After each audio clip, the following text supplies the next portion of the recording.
The door to Gaines and Weller Law creaked open with the weight of memory. I stepped inside, clutching my son's hand, the sound of our footsteps swallowed by the heavy silence of old wood and older judgment. Savannah's winter air still clung to our coats, but inside, the chill came from somewhere far deeper. Across the polished mahogany floors and under the glow of antique brass sconces, I spotted them, my sister Lana, Uncle Dean, two cousins I hadn't seen since my mother's funeral, and a few family friends who had long forgotten how to even pronounce my name. No one stood. No one smiled.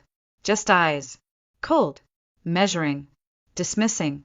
She'll get nothing. Dad hated her. The words sliced through the room like a serrated knife.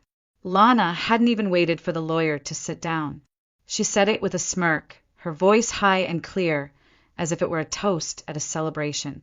Her husband, Henry, chuckled beneath his breath.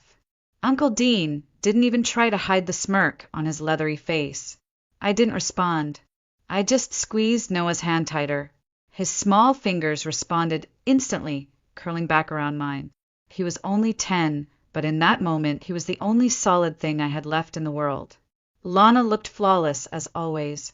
Platinum hair pulled into a tight bun, navy pantsuit tailored like armor, lips painted in her signature shade of vindictive red. She sat at the center of the table, like a queen presiding over a court that had already passed judgment. To her left, Uncle Dean leaned back in his chair, fingers laced behind his head, eyes lazy but sharp. His presence reeked of authority that he never truly earned, only inherited by proximity. Noah tugged on my sleeve, slightly. "Mom," he whispered, "why are they all staring like that?" "Because they think we don't belong," I whispered back, forcing a smile that didn't reach my eyes. "But we do. Still." Even I didn't fully believe it. We moved to the far end of the long table, away from the others, the only 2 chairs left unoccupied, as if someone had already decided where the outsiders should sit. I helped Noah into his seat. His legs dangled above the floor, swinging slowly. He folded his hands in his lap like he was at church. Or on trial. The smell in the room was a mix of lemon polish, old money, and something bitter, perfume maybe. Or pride. Or decay. It settled in the back of my throat as I lowered myself into the creaking leather seat. Lana turned her head and locked eyes with me. She smiled. Not warmly, not kindly, but with that pity-laced poison she'd mastered over the years. "You know this is pointless, right?" she said, voice silky practiced. "Dad rewrote the will. Cut you out completely. Said you were dead to him." Her words didn't land like a surprise. No, they fell like the confirmation of a fear I'd nurtured for 8 years. I didn't flinch, didn't speak, just nodded slightly as if to say, "I know," but inside, I was trying to remember how to breathe. The room had already buried my father 2 weeks ago. Today it felt like they were burying me. I wasn't supposed to be here. Not in this room. Not in this building, not anywhere near the people who had spent the last decade pretending I didn't exist. But the envelope had come 3 days after the funeral. Handwritten, no return address. Just the time, date, and the name of the law firm. No explanation. No condolences. Not even my name. I'd stared at it on the kitchen counter for hours, unsure whether it was an accident or a final jab from the grave. But it wasn't me who made the decision to come. It was Noah. We were sitting on the couch, him quietly sketching dragons in the corner of a notebook, when he asked, "What if Grandpa left you something?" I laughed, bitter and automatic. Like what? A list of people to avoid. But he looked up at me with those wide, steady eyes that didn't belong on a 10-year-old, and said, "Maybe there's something you need to hear." That was Noah. Always watching, always understanding things no one had taught him yet. I didn't know how he saw through the layers people spent years building. But he did, so I said yes.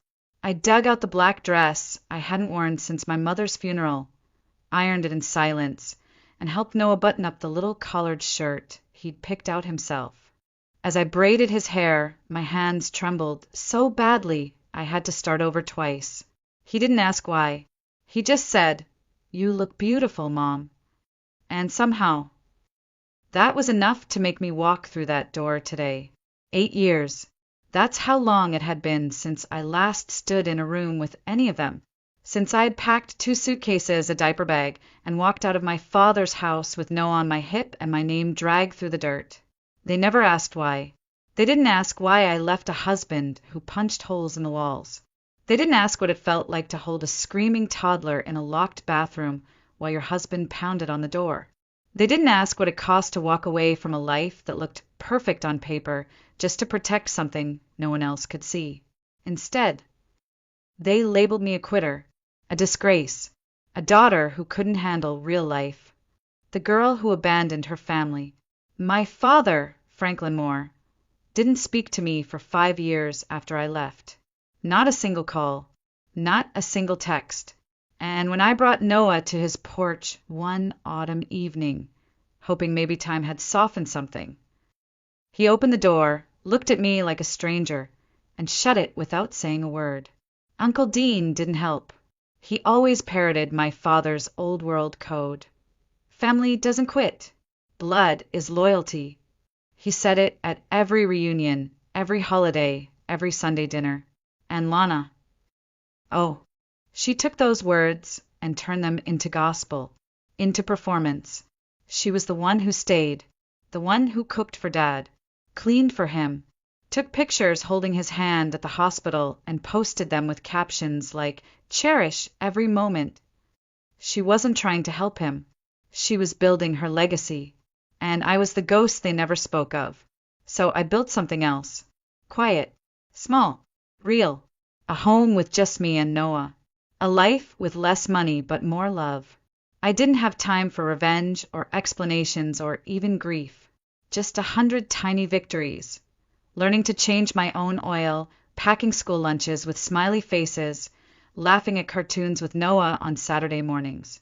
But a part of me, the smallest, most foolish part, still hoped that in the end my father had remembered me, that somewhere beneath the silence, the anger, the shame, there was still a trace of the man who once carried me on his shoulders through the oak-lined streets of Savannah. A father who had loved me once. And maybe that's why I came today. Not for money, not for fairness, just for proof that I hadn't been erased.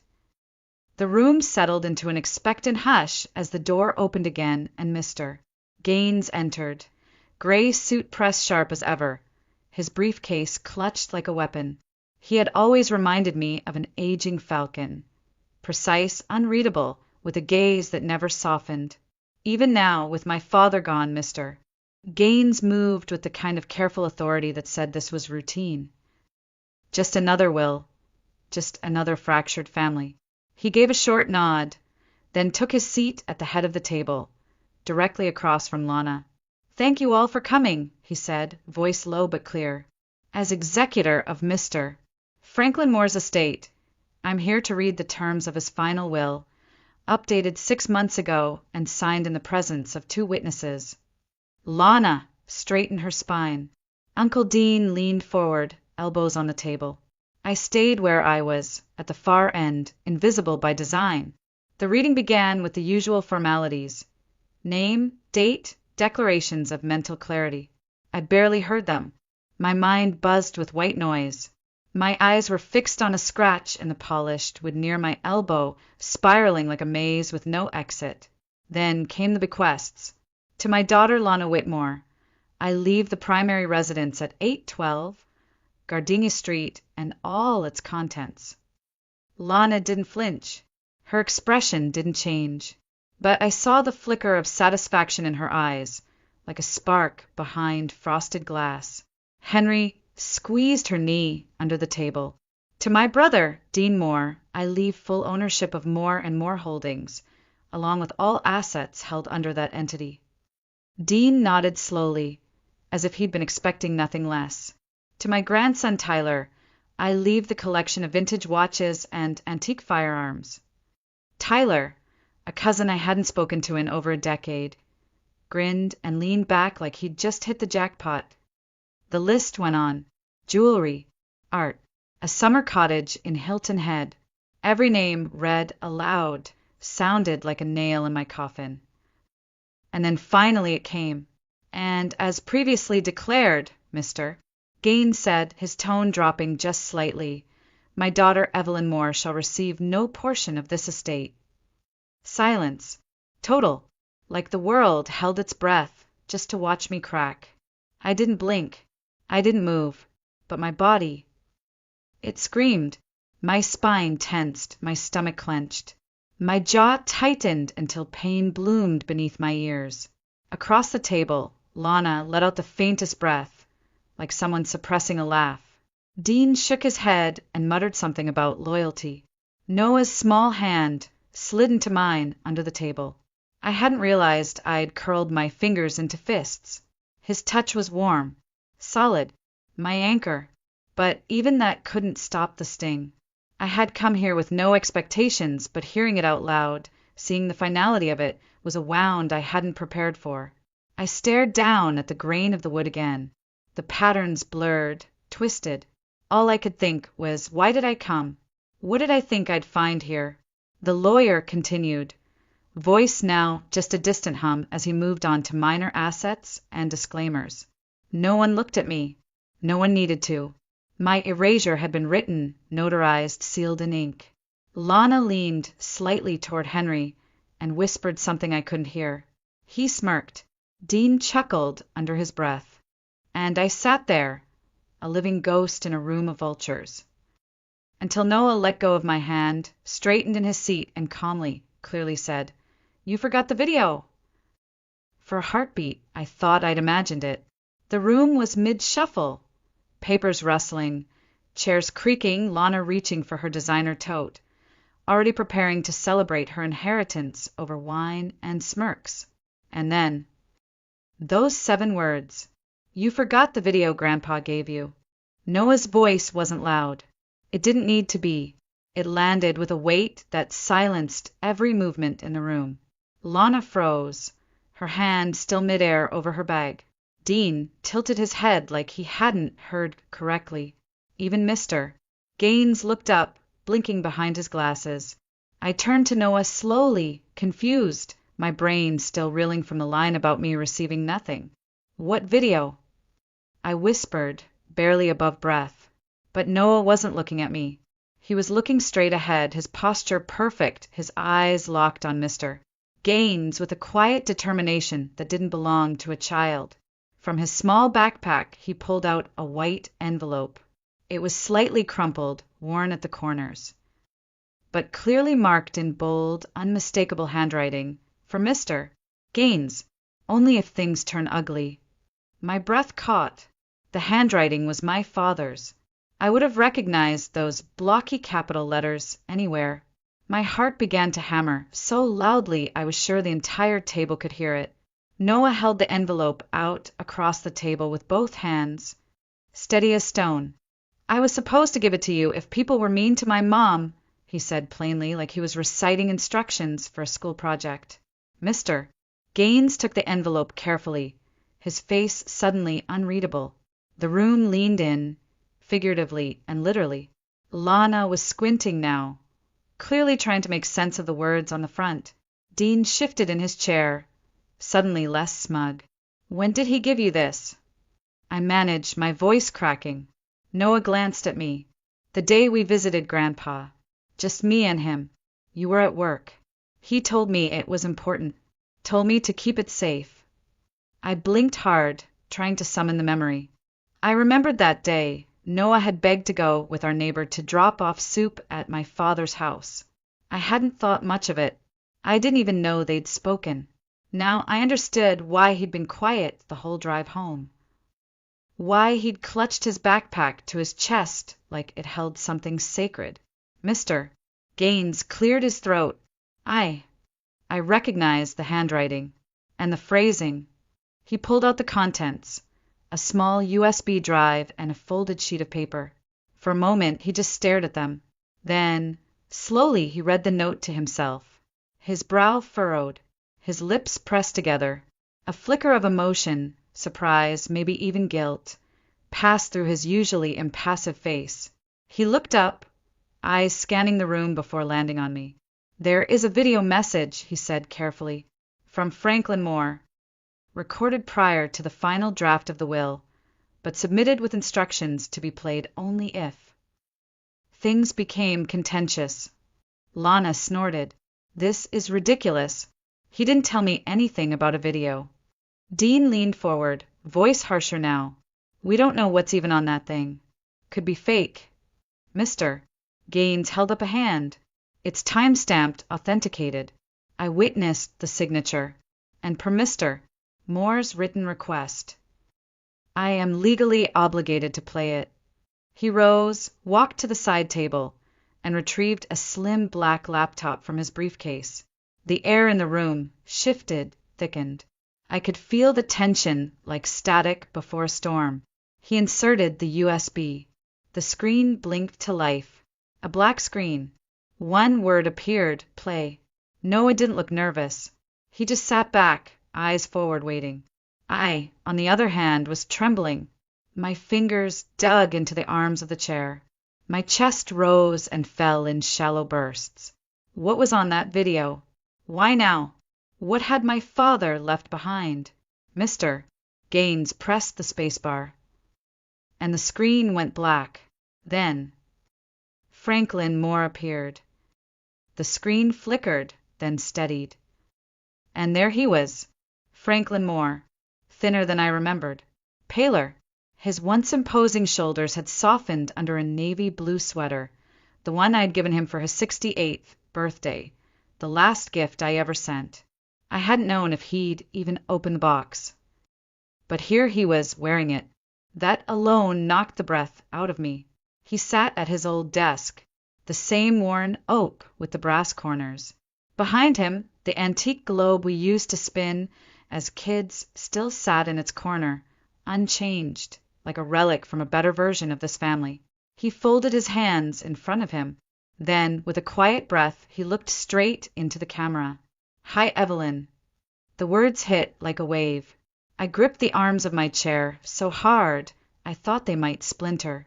No one moved. No one dared. He looked tired, but not cold. Not angry. Just human. "If you're watching this," he continued, "I'm gone. And I'm guessing things didn't go well." His fingers twitched slightly, a nervous habit I'd inherited. "I never thought there'd be peace between you and the rest of the family. I know what they think of you.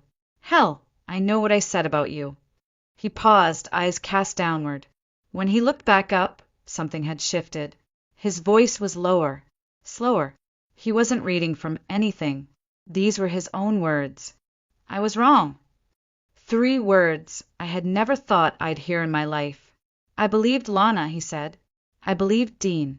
I believed what they told me you were, that you ran, that you didn't care, that you left us." He swallowed. His throat worked hard, like the truth was a stone lodged deep. "But I didn't ask you, did I? I didn't listen. You knocked on my door once. And I shut it. I shut the door on my own daughter. And my grandson." The room was still as death. Even Lana wasn't breathing. I thought strength meant pride, that walking away was weakness. But I was wrong about that too. Strength, he looked straight into the camera. Strength is showing up. It's protecting your child. And you did that, Evelyn. You did what I couldn't. Tears blurred my vision. My hand rose to cover my mouth, but the sob that escaped was silent. Noah, beside me, didn't look surprised. He only looked calm, like he'd been waiting for this. "I met Noah," my father continued, his voice cracking. "He came by one day with soup. You were at work. We sat on the porch. He didn't say much, but when I asked him about you, he said, 'My mom is the safest place in the world.' That did it. My heart shattered into something too soft to hold. I turned to Noah, but he didn't meet my gaze. He just kept watching. 'I lost you,' my father whispered. 'I see that now. I lost my daughter because I thought being right mattered more than being kind.'" He paused again, then straightened slightly. I won't let my last act be pushing you away again. He reached for a piece of paper, held it up to the camera briefly. Something signed, stamped. I changed the will. There was a sharp intake of breath somewhere in the room. Lana shifted violently in her seat. Dean's knuckles went white on the arms of his chair. I've left the house to you and Noah. The retirement fund, the savings account, a college trust. It's all yours. He looked like he wanted to say more. And then he did. I know this doesn't fix everything, but I want you to have peace. The peace I couldn't give you when I was alive. My tears were falling now freely. I wasn't even trying to stop them. If they're angry, he said, voice quiet, let them be angry. You earned this. You survived all of it. And you never stopped being a mother. That's more than I ever managed. He leaned forward, expression fierce and gentle all at once. I'm proud of you, Evelyn. Always was. I just didn't know how to show it. He took one final breath, then added softly, take care of my grandson.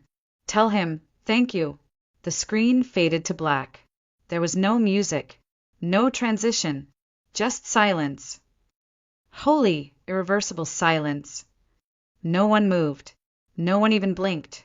The only sound in the room was the faint whirring of Mr. Gaines' laptop fan and the distant ticking of the grandfather clock in the hallway.